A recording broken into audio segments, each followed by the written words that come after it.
Let's remove the wheel, 19mm socket, remove all 5 of your lug nuts.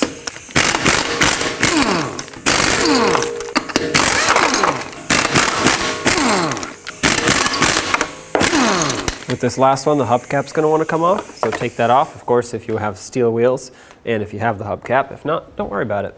And remove the wheel. Sometimes they're stuck on like this, and if tapping them doesn't work, I'm going to grab a rubber mallet and hit it from the backside.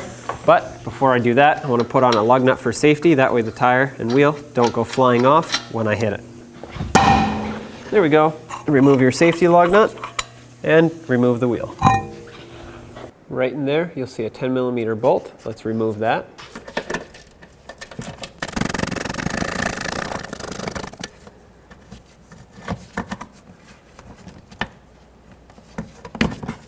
And if you look in the lower right corner, you'll see a plastic push clip. Go ahead and remove this as well. Now there's supposed to be a 7mm screw right there in this bolt hole. Mine's missing. And then there's supposed to be a couple push clips there. But then I still have a 7mm bolt here, which I'm going to remove. That's great. Now you can pull this fender liner out. And if you sneak your hand behind there, you can't see it, but there's a 10mm bolt that holds the rest of this splash shield in.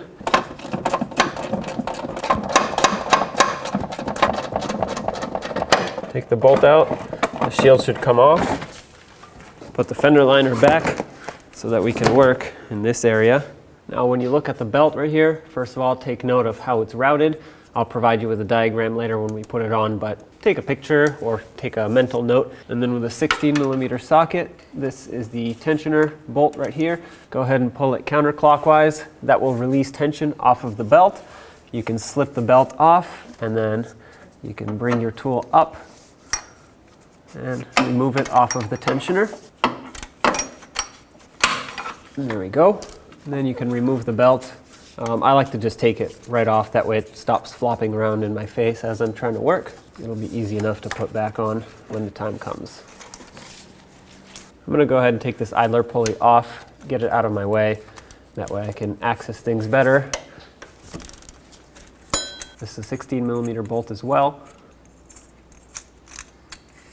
Right here, you will see a 13mm bolt that needs to be removed. And then there's going to be one on top, but we'll save that one for later. For now, I'm just going to take this one out. Once you break it free, you should be able to get it off by hand. So I'm not going to take this bolt all the way out because I just realized there's a little trick that you can do to make things easier for you. So I'll leave this in a few threads. Now I'm going to put my 16mm socket back on so I can pull down on this tensioner. I'm going to take this little tiny screw bolt. I'll show you on the new assembly what you can do, but if you completely take tension off, you can slide this in and basically lock the tensioner in the fully extended position.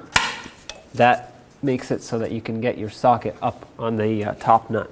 So if you look at this new tensioner here, you can see how it has this pin, and that's basically what locks it in. Once we put it in, I'm going to release tension, pull this pin out.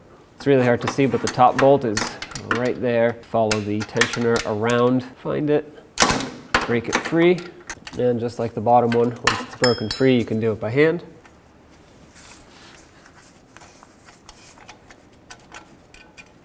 Okay, I got the top one off. Remove the bottom one all the way. And here's your tensioner. And this is what I was talking about. You can put something in here. Like I said, I had this screw laying around, and you put it into this hole and it locks the tensioner in the unlocked position so you can get to this. Take the new tensioner, slide it in, line up the 2 bolt holes, start in the 2 bolts.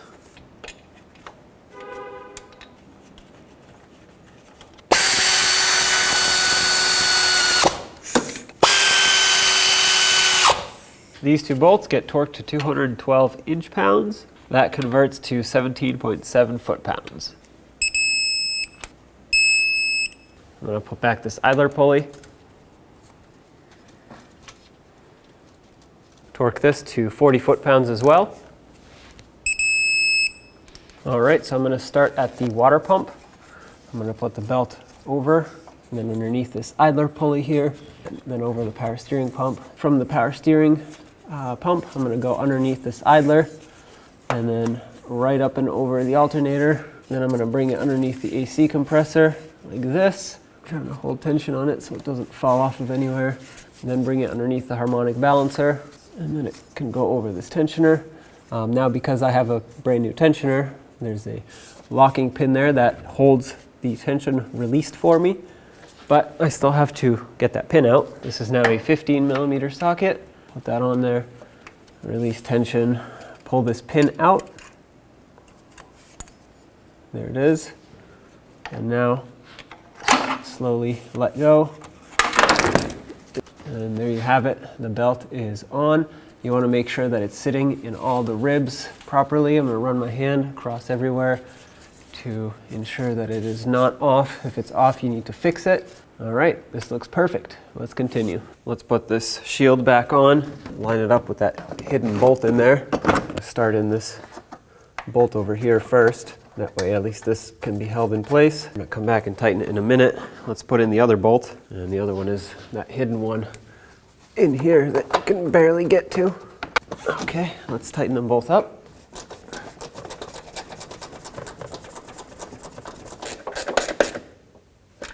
Get the wheel back on.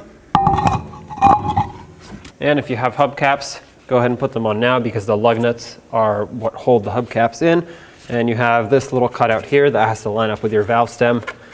So line that up. Automatically your lug nuts will line up with the holes in the hubcaps. Put on all 5 of your lug nuts, snug them up, and torque them to 100 foot-pounds.